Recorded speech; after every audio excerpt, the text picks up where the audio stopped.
Vivemos em um mundo em que as universidades são cada vez mais chamadas a atuar, não apenas como locais de transmissão de conhecimento, mas como ecossistemas de criação, experiência e impacto. E esse será o assunto do PodUni de hoje, inovação e empreendedorismo na universidade.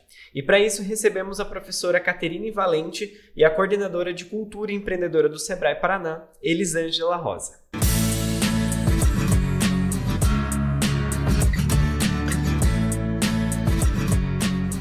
Muito bem-vindas, muito obrigado por terem aceito o nosso convite. Uma satisfação estar aqui. Obrigado. Então, para a gente começar, como que vocês definem inovação dentro do contexto universitário? Bom, acho que posso começar, né? Pode. Em primeiro lugar, muito obrigada pelo convite. É uma honra estar aqui hoje como docente representando a Unifacear e falando de um tema que eu amo, simplesmente adoro. Eu tive a oportunidade de trabalhar com educação empreendedora no Sebrae alguns anos atrás e meu mestrado é justamente focado em inovação e transferência de tecnologia.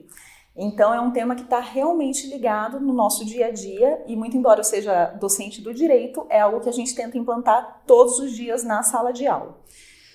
O mais importante, eu acho que a gente trazer nesse primeiro contexto, nesse primeiro momento para quem está nos ouvindo, é que a inovação ela tem que ser uma mudança de mentalidade. As pessoas associam muito a inovação a uma transformação tecnológica, uma inovação de produto. As pessoas pensam automaticamente em questões como inteligência artificial e questões tecnológicas. Isso sim, faz parte da inovação, mas não apenas isso. Quando a gente está falando no contexto da universidade e num contexto de ecossistema, de pensamento, raciocínio crítico, a inovação ela está nos processos, ela está nas atividades que a gente exerce, na interdisciplinaridade que a gente aplica. Então a gente pode identificar a importância e a presença da inovação em vários momentos dentro da nossa rotina na universidade. Outro ponto que eu gostaria de mencionar é que a gente estuda bastante para trazer metodologias dinâmicas e como a gente percebe que trazer essas metodologias dinâmicas e essa inovação didática e metodológica também traz uma resposta muito interessante do engajamento dos próprios alunos, tanto do ponto de vista da aprendizagem quanto do ponto de vista do interesse. Não vou me estender demais, vou deixar aqui para a nossa colega complementar, por favor, fique à vontade, Liz. Isso mesmo, Caterine, eu acho assim muito importante falar do assunto inovação e juntar aí com o empreendedorismo, né? Porque uma coisa está muito ligada à outra mesmo. Nós percebemos um movimento muito grande hoje na sociedade, na comunidade, falando sobre a inovação e é preciso desmistificar. Porque inovação não é criar algo tão inusitado como a Caterine disse. Não é inventar a roda, não é ficar inventando a roda. E sim, você ter um pensamento flexível à mudança sempre que ela for necessária, né? Antes nós fazíamos as coisas tudo muito quadradinhas, muito certinho. E hoje eu já preciso ter uma mente flexível porque a nossa sociedade, as nossas ações, os nossos negócios, ela exige essa flexibilidade rápida, o raciocínio rápido para eu prover uma mudança, para eu prover algo que está se exigindo no momento e que até então não era feito. Se eu fiz de um jeito até agora e eu começo a fazer de outro, pronto, eu já mudei, eu já inovei, né? Então não é coisa difícil, coisa de outro mundo. É coisa do aqui e do agora. E quem está entrando no mercado já tem que entrar com essa visão de que eu tenho que estar pronto para tudo. É a adaptabilidade, né? Exatamente. O mercado vai pedindo uma coisa e você vai se moldando ao que esse mercado está pedindo para você poder sobreviver dentro do teu negócio, dentro da tua profissão. Né? Não dá pra gente ficar sempre, eu acho que isso é muito importante, principalmente para quem está nesse processo, né, de graduação, de achar que vai sair caixinha e fazendo as coisas extremamente quadradas para sempre, né? E aí, por isso é bom experimentar já na universidade, né? Trazer isso desde já, porque eu começo a sentir aqui o que é o dinamismo ali de fora. Sim. E já saio mais preparada. Eu acho que você falou a palavra-chave. Inovação, hoje, no mundo que a gente vive, é sinônimo de sobrevivência.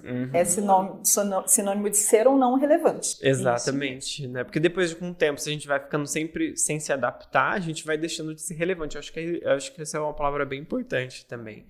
Bom, e por que hoje em dia, eu gostaria que vocês explicassem um pouco, o empreendedorismo se torna, então, um tema tão estratégico para as instituições de ensino superior?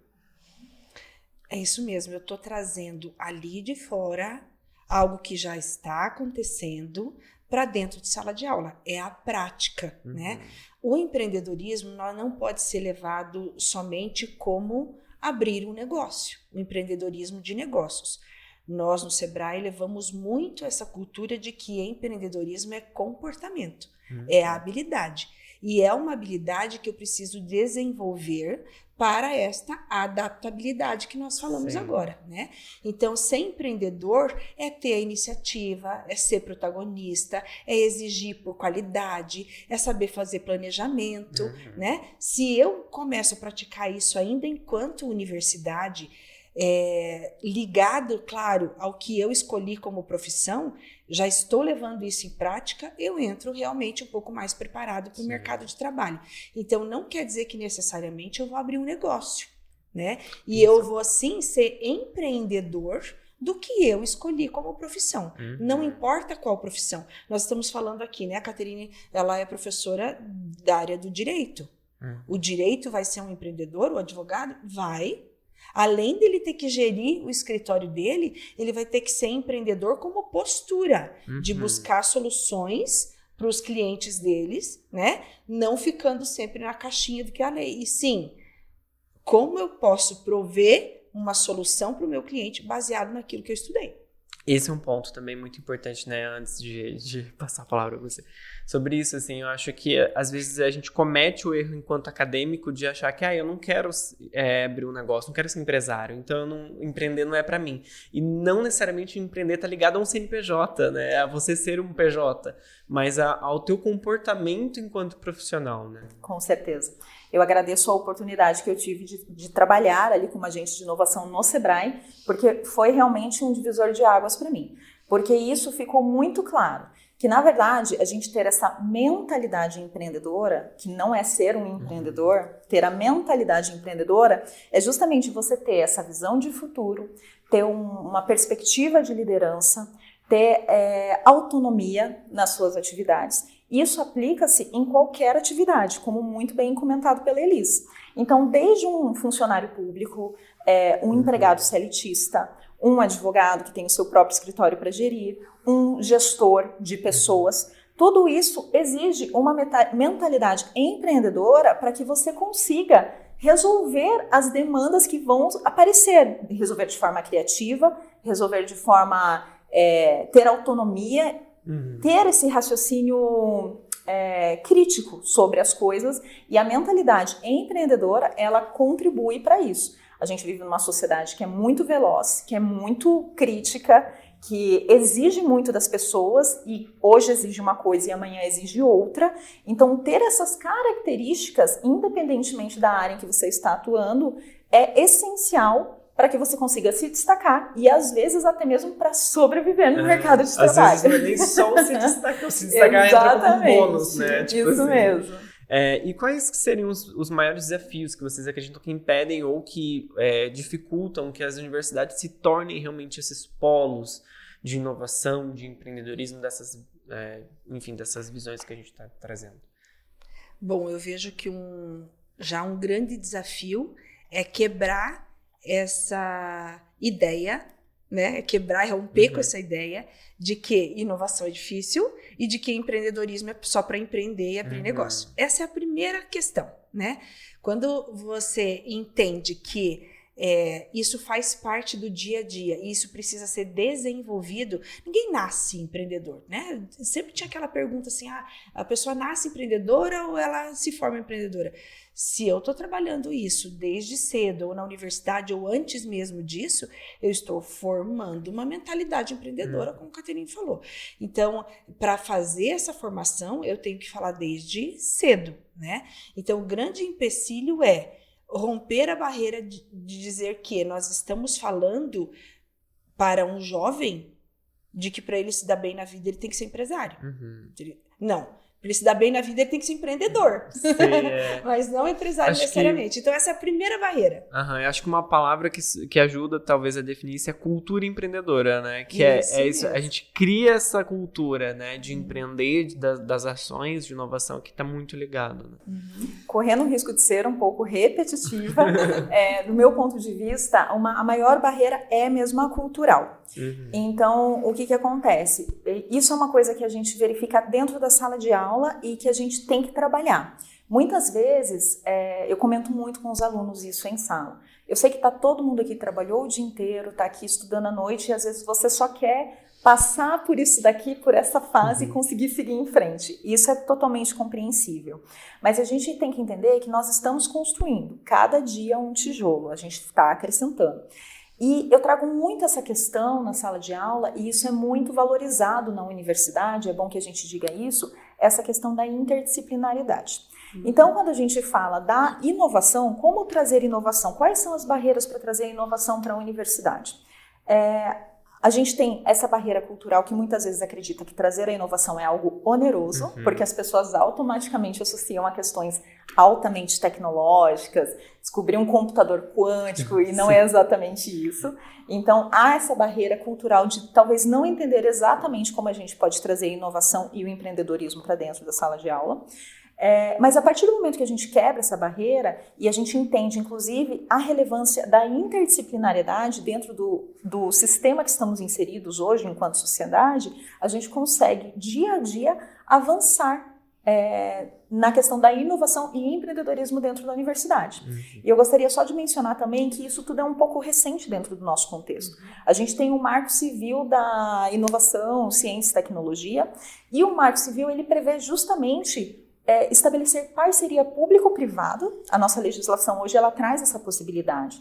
Ela traz vários aspectos para valorizar o cientista e para valorizar outras iniciativas, às vezes para fazer essa ponte público-privado, para que também as pesquisas que são produzidas na universidade não permaneçam encasteladas na universidade, mas alcancem o ponto final, alcancem a sociedade. E normalmente quem consegue fazer a aplicação na sociedade é quem está na área privada. Então, muitas vezes, essas parcerias público-privada pode ser a grande porta, a grande ponte para a gente estabelecer uma política de inovação e empreendedorismo forte nas universidades. Legal. E como que vocês acreditam que, na prática, o professor pode trazer esse tema para a sala de aula, se vocês puderem dar alguns exemplos? Bom, a gente trabalha muito em sala de aula. Eu tenho também essa perspectiva, né? As minhas aulas, eu sou uma professora de Direito Civil e Processo Civil, e é sempre um desafio a gente pegar uma matéria que é tão tradicional, que é uma matéria densa, que é uma matéria que tem grande parte no Código Civil, no Código de Processo Civil, e como que a gente tenta trazer inovação dentro desse contexto? Então, a gente trabalha muito com projetos de extensão extramuros universidade. Então, tanto o projeto de extensão para a gente entender a realidade dos tribunais de justiça, dos tribunais do trabalho, e cada professor consegue fazer essas atividades direcionadas para suas atividades. A gente também faz muitas atividades simuladas, já dentro do contexto do trabalho da advocacia, para quem está voltado para a advocacia. Então, por exemplo, na universidade nós temos júri simulado, que inclusive a equipe do júri simulado da Unifacear está invicto, a gente está muito bem representado.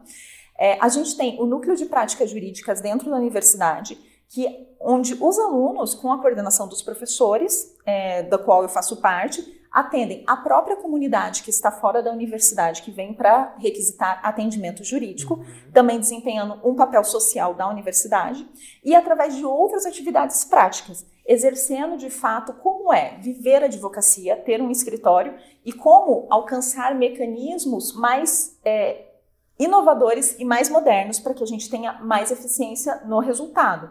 E isso está voltado do ponto de vista, por exemplo, do empreendedorismo na área privada, e a gente também volta-se para estudos focados em concurso público para tentar trazer abarcar todos os interesses e todas as áreas dos alunos. Mas o principal de tudo isso é justamente essas atividades práticas que fogem daquele tradicional que coloca o aluno como protagonista, no qual eles se engajam profundamente e eles realmente se interessam. E a gente percebe que ali a gente está colocando uma semente de pessoas que vão começar a fazer o direito já de uma forma diferente, que vão para o mercado com uma mentalidade, com uma cultura empreendedora e voltado para uma advocacia inovadora, voltada para a resolução dos problemas e também sem se perder no excesso de tecnologia, conteúdo que a gente tem agregado hoje em dia. Então a gente tenta fazer esse equilíbrio. E temos toda a estrutura, né? Laboratórios, etc. E só um parênteses aqui, eu acho que vale mencionar também que nós temos uma característica muito marcante na universidade, que é como as coordenações tratam as relações entre os cursos e entre os programas. Então, nós temos uma relação muito próxima entre os professores também de outras disciplinas. Não posso falar com tanta propriedade aqui, mas recentemente foi aberto agora um novo laboratório, que foi recebido um novo reator para o pessoal das engenharias, enfim. Então, a gente tem laboratórios também de ponta para que a gente possa desenvolver outras habilidades. E aí sim, nesse caso, a gente tem a inovação casada também com tecnologia.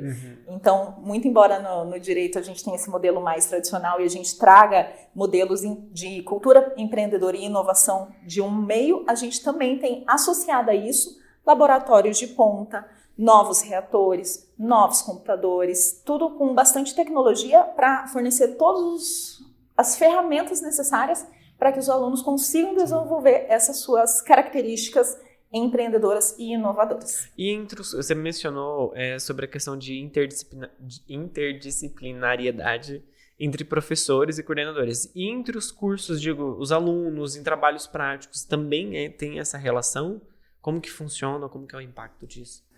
Nós sempre buscamos fazer, por exemplo, agora a gente está se aproximando da Semana das Profissões. Então, sempre que há feiras, a gente tenta fazer justamente trazendo todos os cursos. Quando teve, por exemplo, no começo do ano, quando teve a época da declaração do imposto de renda, daí foi feito um evento na universidade, onde os alunos de contabilidade fizeram uma feira e apresentaram para os demais alunos dos outros cursos e tiraram dúvidas deles sobre a declaração do imposto de renda. E quando a gente sempre tenta trazer palestras nas quais a gente possa agregar as turmas. Então, a gente traz uma palestra, às vezes vem alguém falar sobre direito ambiental. A gente tenta trazer também, quem sabe, um engenheiro ambiental e casar essas duas disciplinas. E daí a gente consegue agregar o interesse de diversos alunos. Então, a gente tenta trabalhar sempre dessa forma, com essa interdisciplinaridade, e a universidade estimula isso dentro da sala dos professores, dentro dos corredores, essa relação. Pois isso é essencial hoje, dentro da cultura que a gente vive, interdisciplinaridade é indispensável em todas as áreas de atuação. Legal. E do ponto de vista formativo, por exemplo, o que vocês acreditam que um aluno passa a ganhar não só na vivência pessoal dele, mas para a própria carreira, né? A partir desse momento que ele tem essas vivências já. A gente comentou um pouco que a gente começa a formar essa cultura, mas no currículo, por exemplo, o que mais impacta? A Caterine disse agora dessa questão da interdisciplinaridade. Outra forma de fazer isso é desenvolver projetos em conjunto. Né? Quando eu estou desenvolvendo, eu já tive várias experiências de buscar unir esses cursos, principalmente quando é técnico, é mais fácil ainda, porque o técnico vai direto para a prática, né? E você une, você imagina, alguém do ambiental, com alguém de desenvolvimento de sistemas, um engenheiro e alguém do direito, eles sentados na mesma mesa. Pode parecer que não tem nada a ver uma coisa com a outra. Aí você coloca junto deles um problema a ser resolvido. Cada um com a sua visão, com a sua expertise, com o seu conteúdo, vai levar uma possível solução para aquele problema. Juntando todas essas ideias, esses pontos de vista, eu vou encontrar uma solução. Isso é a interdisciplinaridade. Porque eu estou ouvindo ouvindo os vários vieses que tem dentro das várias profissões para resolver o mesmo problema, quem sabe, de uma comunidade lá. Essa troca de experiência que eu acho que é a grande riqueza do conhecimento. É eu saber que lá do outro lado tem alguma pessoa que tem um conhecimento totalmente diferente do meu, mas na hora de resolver um problema nós conseguimos concentrar ideias, concentrar esforços, né? Sim. E é assim que é a vida. Quando eles estão entrando para o mercado de trabalho, esses jovens, eles estão ali entrando para resolver o problema de alguém. Não é assim? Direito mais ainda, né, Caterine? Sempre para resolver o problema de alguém, né? Sim. Com certeza. A engenharia para resolver problemas de alguém. Então, se eu estou indo em busca de um olhar onde eu resolver um problema é uma oportunidade de solução, eu estou crescendo a minha mentalidade, o meu pensamento, né, em relação àquele problema. É essa visão de resolver esse problema buscando uma oportunidade é o que acresce o meu currículo. Porque eu estou entrando numa empresa que eu vou achar um problema muito específico. Se eu já tive o pensamento do engenheiro, do advogado, né, dos meus vários colegas, como eles pensariam? Como seria na visão deles? Já cresceu o meu pensamento, né? Como dizia Einstein, que cada vez que a gente aprende, ele só tende a crescer, né? Não tende a diminuir nosso cérebro. Então, é isso. Cada experiência que eu subo dos meus outros colegas, eu estou crescendo na minha experiência. Fazer essa troca dentro de sala de aula com os colegas, onde ainda eu posso errar, onde eu ainda tenho mentores, professores ao meu lado, que podem me auxiliar, que podem me orientar, eu estou tendo uma grande oportunidade de crescimento. Então, muitas vezes, a gente sabe disso, né? O jovem está em sala de aula, está cansado, não quer se envolver num projeto, mas o conselho que eu dou é: se envolva. Porque se você se envolver nesse projeto, em qualquer outro trabalho, você está sugando, né, a experiência, a expertise de tantos outros que estão ali do teu lado e que podem te agregar muito. Esse agregar no teu pensamento, você está agregando ao teu currículo. Com certeza, pode não estar escrito ali no teu currículo, mas na hora de uma entrevista, na hora da resolução de um problema, você vai ter informações na ponta da língua para dar, né? E eu você acho vai que ter essa resposta imediata. E para você, né, que está em contato muito com empresas também, você percebe que isso faz a diferença na hora, igual você citou, da entrevista. Traz um pouco melhor pra gente isso. Com certeza, ó. Tá todo mundo falando aí sobre as hard skills e soft skills, não é isso? Né? Todo mundo fala disso. Então eu tenho conhecimento técnico, mas eu também tenho meu estado emocional que eu tenho que jogar ali dentro daquele comportamento técnico. E se diz também, se contrata pelo técnico e se manda embora pelo emocional. Por quê? Porque as coisas precisam caminhar juntas. Sim. E hoje o empresário está vendo isso. E eu também, como empreendedor, vou ter que me aperceber disso, né? Porque eu, como empreendedor, posso estar abrindo, montando meu negócio, conheço bem da parte técnica, mas eu vou ter que gerenciar pessoas, eu vou ter que gerenciar recursos, eu vou ter que gerenciar projetos. E isso é soft skills, não é hard skills. Né? É igual, às vezes, que acontece muito de gente que vai abrir um negócio e daí, sei lá, dentista, por exemplo. E aí quer só atender, mas aí você esquece que você tem a declaração do imposto de renda, que você tem o contrato para fazer, que tem o CLT que você vai ter que contratar. Você precisa saber de lei trabalhista o mínimo para poder, de contabilidade, para poder gerir o negócio. Então acaba... E ainda a emoção daquele cliente que está sentado na cadeira, precisa entender, né? Sim, porque às vezes é um cliente que tem medo, né, de dentista, então você precisa trabalhar isso. Então é importante que a gente tenha essa visão muito maior do que é a técnica, né? Isso. Com certeza. Isso é bem importante. Só complementando muito brevemente, porque já está bastante completa a resposta, mas isso que a Elis falou é excelente. Eu resumo sempre em sala de aula, falando para os meus alunos o seguinte: você pode comprar tudo, mas você não pode comprar experiência. Você tem que passar e você tem que aprender. E se você quer ser um bom profissional, seja lá o que você for fazer, você tem que ter repertório. Então, para você ter repertório, você precisa passar por essas vivências. E passando por essas vivências, você ganha essa autoconfiança, você amplia essa visão de mundo, como foi muito bem mencionado. E só para complementar essa questão da interdisciplinaridade, a Elis falou uma coisa que é muito aplicável. Eu vou dar um exemplo que é o que está em alta, falando de inteligência artificial. Então, o meu mestrado foi lá sobre transferência de tecnologia e inovação e a minha pesquisa foi voltada para inteligência artificial e direitos autorais, certo? E como que a gente faz essa pesquisa? tem como uma profissional do direito sentar e fazer essa pesquisa sozinha? De forma alguma.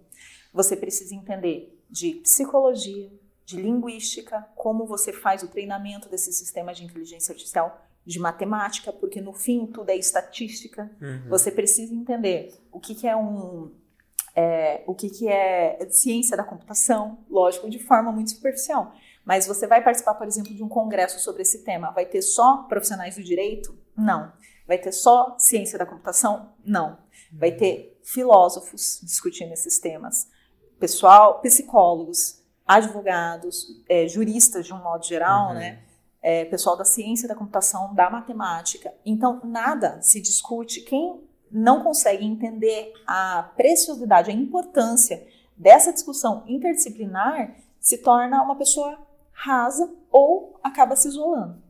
Na verdade, a gente não consegue fazer nada grandioso sozinho. Então, se juntar, na verdade, é imprescindível para que a gente consiga dar um passo adiante na pesquisa, na ciência, em absolutamente tudo que a gente vai fazer. E eu acho que me lembrei agora de uma aula que a gente fez, teve uma aula prática e eu acompanhei, tá até no Instagram da Unifaciar, para quem desejar ver, do curso de gestão de empresas, onde tem um software lá, não vou saber dizer qual que é, que os alunos têm uma aula prática que eles montam várias empresas, escolhe um nicho, naquela ocasião era uma loja de colchões, e eles têm um dinheiro inicial e eles precisam executar a venda e todo o processo inteiro então eles vão pensar do marketing são alunos de administração, então a função deles, teoricamente, se a gente fosse parar para analisar de forma bruta, seria só administrar o negócio. Mas não, eles têm a vivência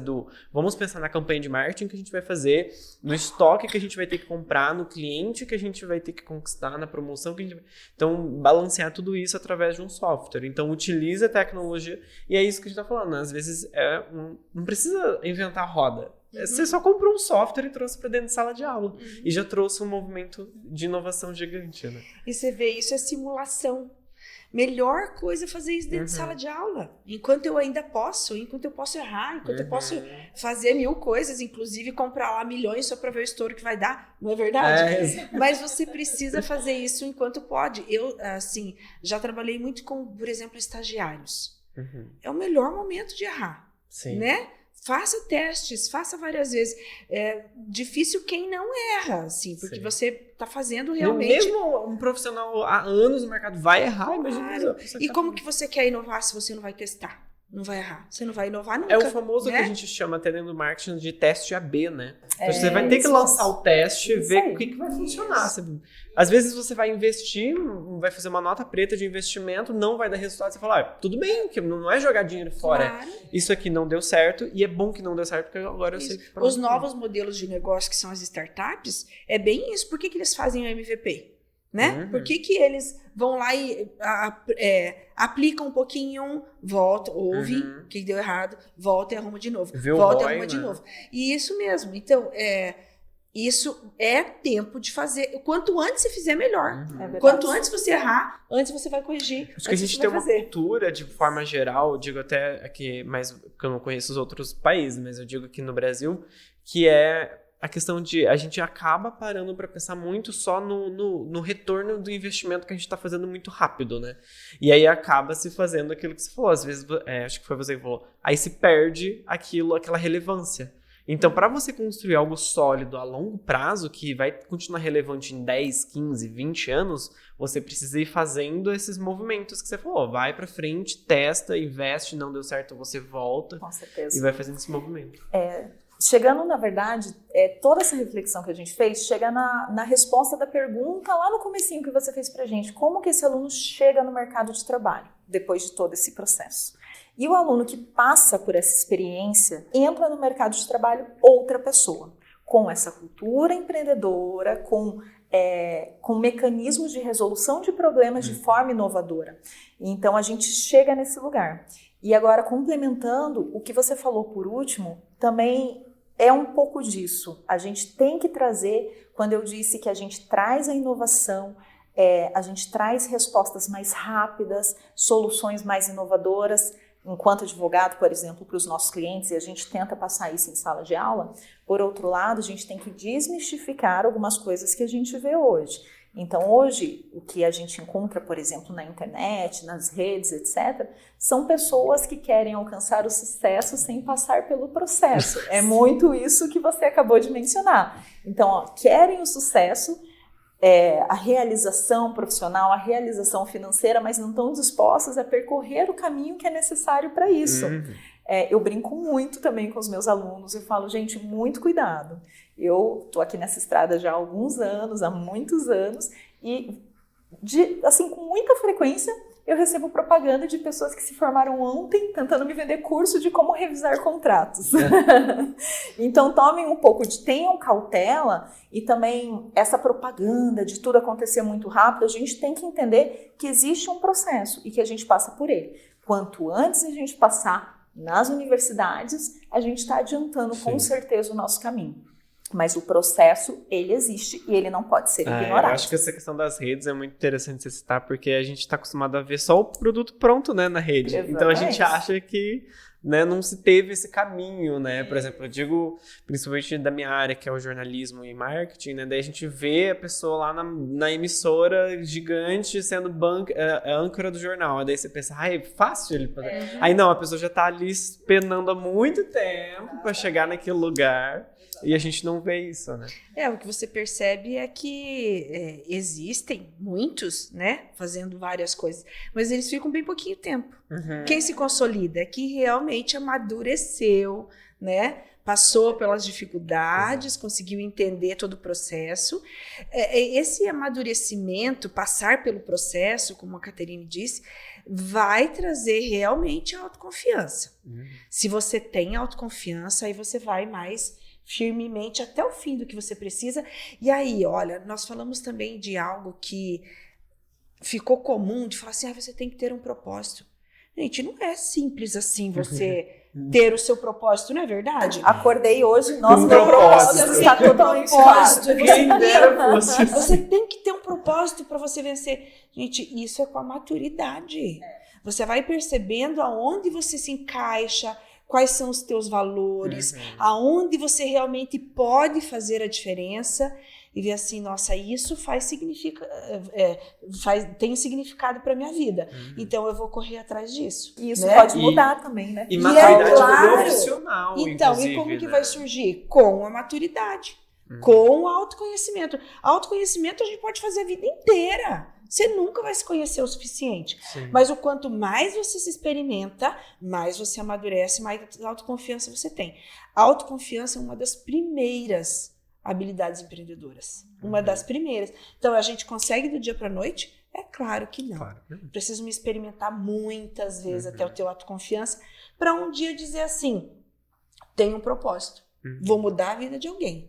Estou aqui por algum motivo, né? Então não é do dia pra noite, não é com 17 anos, não é com 20 anos, mas né? Ainda mais nessa idade que a gente nem sabe o que é a vida, né? Isso, vamos viver, experimente de tudo e viva, mas não diga assim, tô pronta. A gente nunca tá pronto. Às vezes a gente tá querendo, com 20 anos já tá com a vida inteira resolvida, né? E não é por isso. É uma ilusão, completamente. Ainda mais agora que a gente vive num tempo de... o tempo todo a gente recebe uma enxurrada de informações, né? Então, isso é até legal. Só se vê o sucesso dos outros, né? Exato. É como você falou, ninguém olha realmente o que está por trás. Todo o processo, né?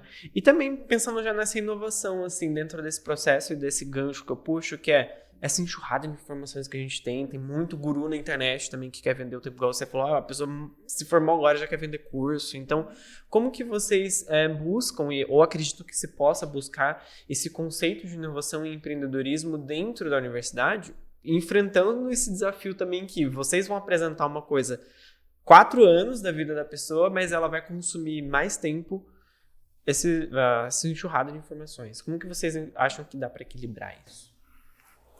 Do meu ponto de vista, e isso a gente tenta abordar bastante, isso também é uma característica que eu aprendi bastante nessa fase que eu estive no Sebrae, como agente de inovação voltado para a educação empreendedora. Essa é uma discussão muito profunda, né? A gente precisa da tecnologia, as pessoas precisam saber sair das universidades, por exemplo, com essa cultura empreendedora, com soft skills. A gente precisa entender como usar a tecnologia a nosso favor para que a gente dê soluções cada vez mais inovadoras. Contudo, a gente tem que construir um pensamento crítico e conseguir separar realmente o que nos ajuda e o que nos escraviza, e o que nos atrapalha e o que nos puxa para trás. Isso não é uma resposta simples, não é também uma resposta da noite para o dia, e a gente tem que tentar se preservar o máximo possível. E a gente tem que lembrar que quando a gente está falando de tecnologias e redes sociais, nós somos o produto final. Nós não somos consumidores, nós somos sempre o produto final. Então, aí entra realmente essa questão do pensamento, do entendimento crítico. Ok, estão querendo me vender isso. Hoje, com a inteligência artificial, a gente tem um outro problema também, que é o que a gente chama de internet morta, que a gente praticamente não tem ideias originais. Então, a gente tem um boom de conteúdos na internet e você lê aqueles conteúdos e parece tudo mais ou menos igual, tudo altamente pasteurizado. Então, a gente chega num ciclo vicioso que a gente chama de internet morta. Então, a partir do momento que esse contexto vai se consolidando, cada vez mais o pensamento crítico, aquela pessoa que se posiciona com autoridade. Então, você precisa ter a experiência, você precisa ter a tua formação técnica, você precisa ter seus soft skills, você precisa construir a sua autoridade numa base sólida, não numa base fictícia, não performar um sucesso na rede social que, na verdade, não se sustenta, que talvez vai te trazer mais ansiedade que qualquer outra coisa, que vai mais te atrapalhar do que te ajudar. Então, a gente tem que construir essa base sólida, com boa formação, com boas capacidades pessoais e conseguir se integrar no mercado de trabalho e usar de fato essas ferramentas com essas cautelas devidas, tá? E a gente tem que estar muito atento. Hoje em dia, quem vai te vender alguma coisa, todo mundo está ali na internet. É difícil você não estar. Se você não está, as pessoas até estranham. Se alguém vai te contratar, ela vai te pesquisar na internet, vai pesquisar o teu nome. Então, assim, você estar ali, ter uma presença ali, mas seja uma presença consistente. Não seja uma pessoa que pode passar por como eu posso dizer, meu Deus, se passar por uma fraude na internet, uma pessoa que é apenas um discurso desalinhado com a vida prática. E sempre isso está no código de ética da OAB. A gente tem que trabalhar com ética, agir com ética e ter essa conduta ilibada.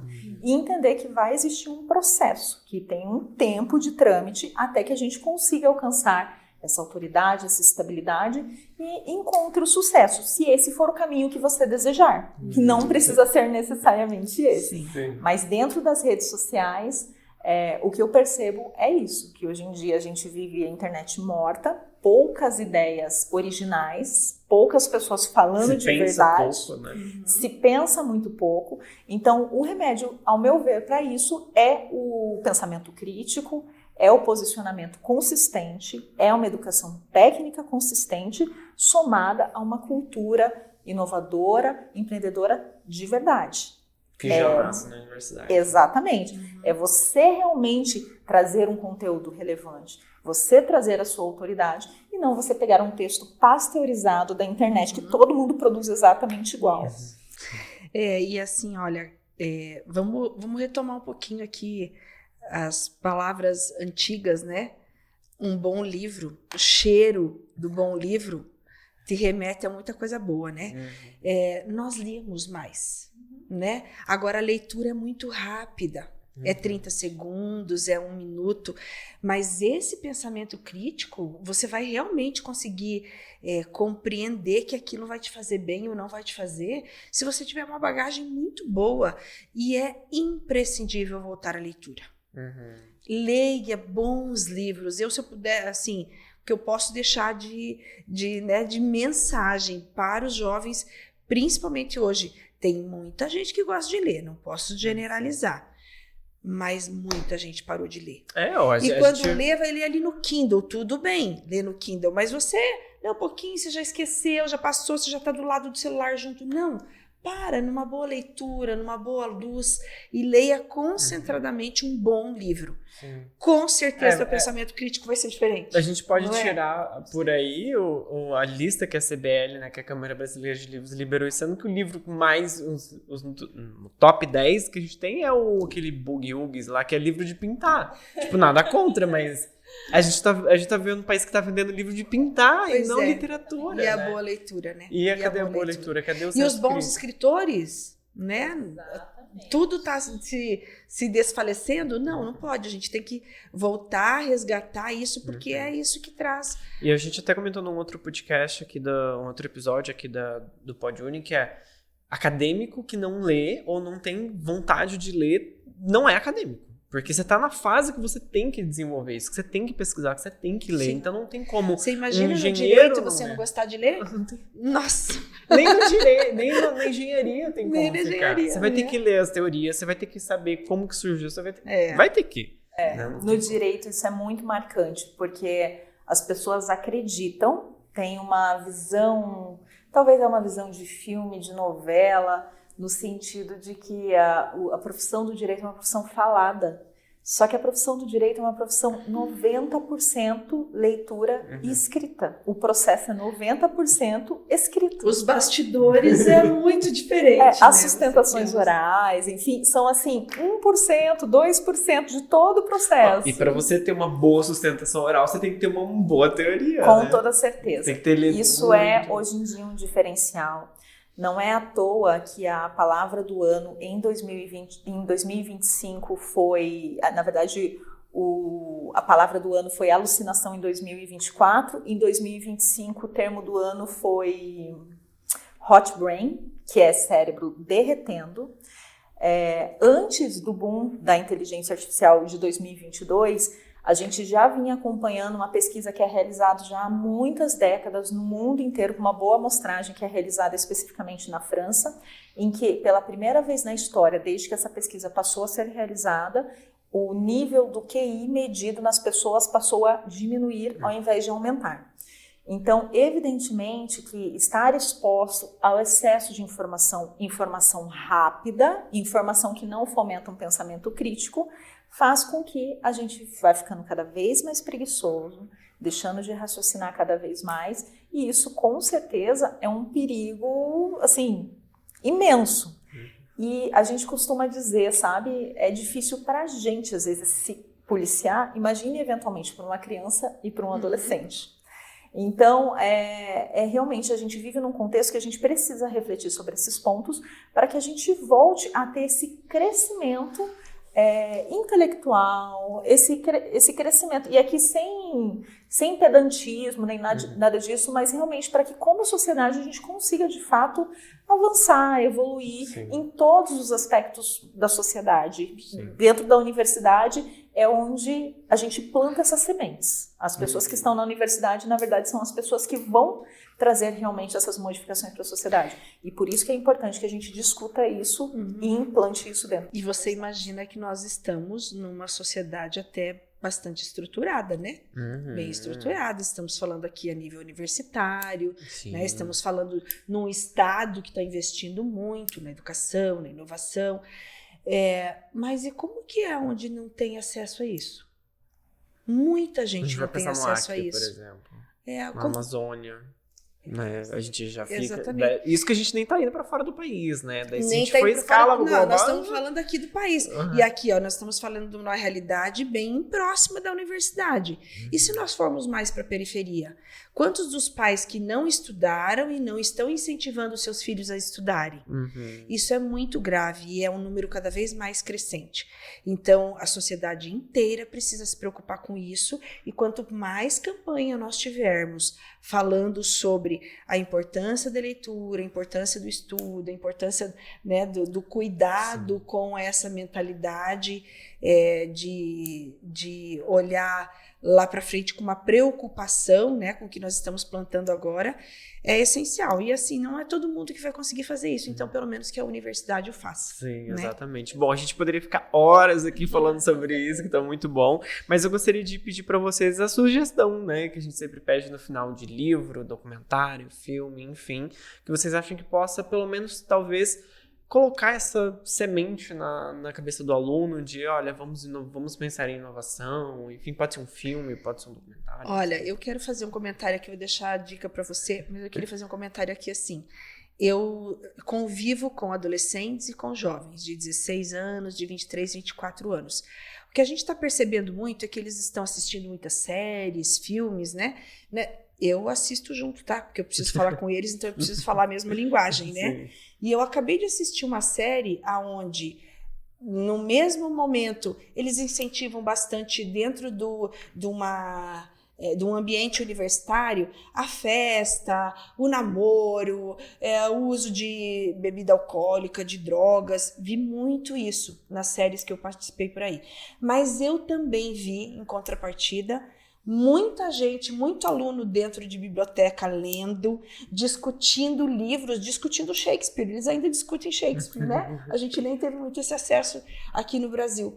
Mas então, para que esses jovens, quando eles estiverem assistindo esse tipo de conteúdo, olhem para os dois lados, né? Usem os dois exemplos. Tudo bem, eu estou no momento de festa, vamos lá, né? Vamos aproveitar e vir da festa.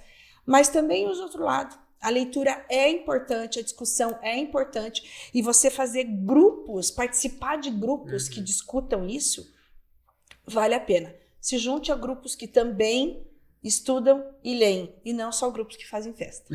Boa. Tá bom? Essa é a dica. Bom, por fim, eu vou propor aqui uma reflexão para todos nós.